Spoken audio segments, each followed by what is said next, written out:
So what's going on, guys? Welcome back to the channel. My name is Robert. If this is your first time tuning in. So today we are here at the Nueces River.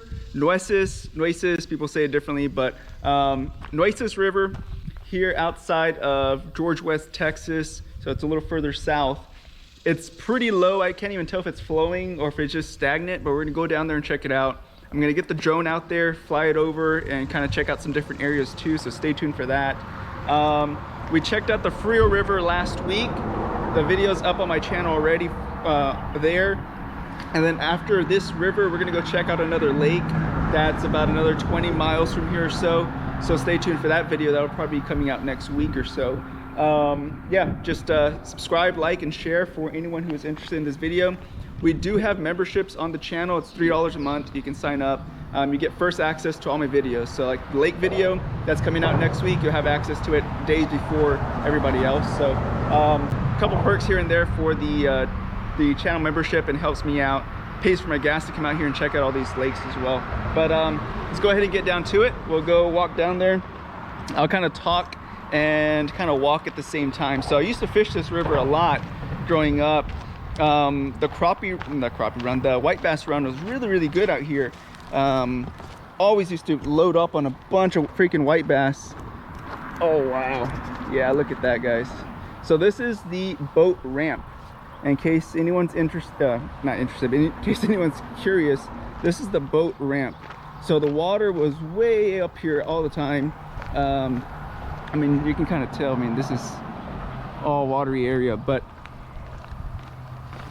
the water was always up here to these little concrete curb looking things here. Now the water is still flowing. I can tell from here it is still flowing. It's just not very strong. I'm gonna probably sit around, maybe throw the line for 10-15 minutes, see what happens, but the water looks so low I don't even know if we'll catch anything, honestly. But it is still flowing. But yeah, all of this was water. All of this was always full of water. This is crazy. So I used to go on the other side, and not this pillar, but the next pillar over, that pillar right there, there was a hole back there, and every time it would flood, I guess it's actually kind of in between the two pillars, but every time it would flood, the water would pile up in there and kind of like whirlpool in there, and you could load up on limits of catfish back in there. And obviously it's a long ways from flooding, that is for dang sure. So it looks like the rain might have actually helped it get a little bit of water flowing in here, but I mean, it's nowhere near what it used to be. All of this was water. All of this used to be water, and now it's like a little creek, a little channel. Doesn't really look like a river today. Just a bunch of stuff thrown in here, tires.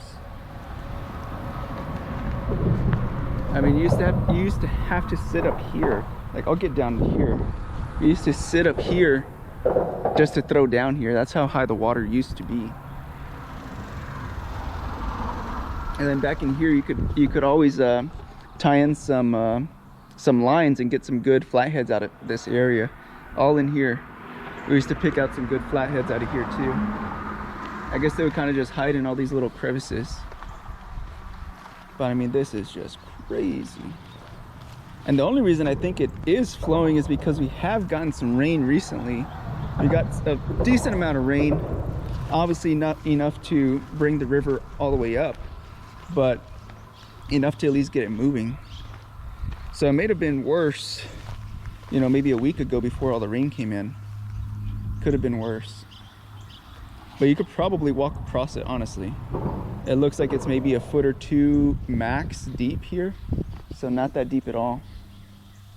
This is just crazy. We'll continue walking a little bit more, and then we'll get the drone out. But yeah, all of this used to be water. All of this. I remember I used to get my line always stuck in that tree right there. Kind of more, I guess, like a couple years ago. Because that tree was a lot smaller. But yeah, I remember the water used to be all the way up there.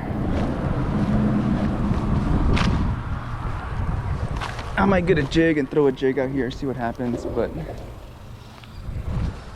we'll see. There's just not a lot of hope right now because it's not really that high.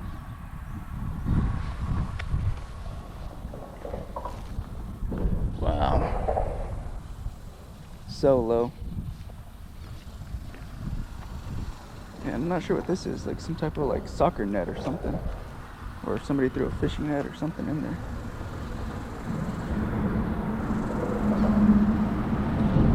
But yeah, we'll go ahead and get the drone out. So just to kind of just show how low the water is. I don't know if you guys can see the line on that bridge. Let me see, get the camera. So right in there, it's typically where it would kind of hang out. The water would typically hang around in there, in that area right in there. Now when it would really flood, it would get about maybe 6 feet from touching the bridge or so. So it would come up even higher from that line. You can kind of see it on that pillar. Let me get my finger out of the way. On that first pillar, there's that second line. Well, there's the bottom line, second line, and then that third line. That's about the highest the water would typically ever get.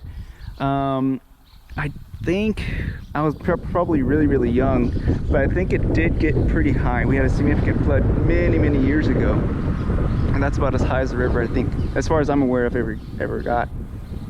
But wow, just not enough water. And this water probably isn't even gonna last that long, to be honest with you. It's probably gonna get it flowing for a little while, and then it's probably gonna dry back out if we don't get any more significant rain to really push these water levels up. But I'm gonna go grab a line, put the drone out, and yeah, enjoy the drone footage. So yeah, here we are on the Nueces, and we're gonna go down a little bit ways. But over here to the left, I want to point out to the left, there's like a little field past the tree line. So when the water would flood, it would actually go back and touch that field back in there. So it would get up quite a bit. And I don't think you can really tell the depth of the river from the drone shots. Maybe right in here you can kind of tell it's a little bit deep in there. But typically it's just solid water. There is no like little islands like you're seeing right now in front of you. It's typically fully just loaded with water. And as far as I'm aware of, this is the lowest I've ever personally seen it. So last week we went and visited the Frio River, which is also another large river that we have here in South Texas. This one is the Nueces River. And both the Frio River is probably in worse shape than this one. We did visit the Frio before the rain, so may have to go back out there and check it out. This one we're visiting after the rain, but it still looks like it's not in great shape. I'm assuming it probably wasn't flowing about a week ago before the rain. It looked like it hadn't been flowing because you know when the water starts coming up, it starts to like soak in higher than where the water level's at. So I could see that around the bank that the water was kind of being soaked up from the soil. So it probably just recently came up. But again, like this little island here in the middle never existed. There was no little island there. It was just solid water. And people would bring in big boats on this river, fairly large boats for the river size, and had no issues getting in there. Now it's maybe kayakable, maybe. So I know before we got these rains, I have a lot of friends who'd still come out here and fish, or at least try to fish this river. And a lot of them would say that they would actually have to walk the kayaks because they would get hung up on some sandbars, or there were some areas where it just wasn't too deep and they would just have to get off and walk the kayak. So yeah, it was probably not that deep. From what I could tell, maybe a foot max in some areas, a couple inches, and then like the deepest part was maybe about 2 feet, if that. And again, this is a really large river for where we have here. Now again, when this river would come up, it would come up and touch this field to the right, past that tree line, and all these people that kind of live in and around that area would have to usually evacuate. This river would get pretty high. I know in the 90s we had a huge flood down in here. I was really young, but the water got close to touching, but I don't think it ever touched the bridge. Maybe some of you older guys can maybe chime in on this and see if the water has ever gotten any higher. At least that you know of.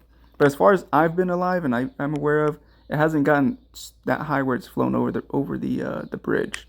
And I'm gonna drop down the drone here in a little bit just so you can see the depth of how high the bridge is from where the current water is.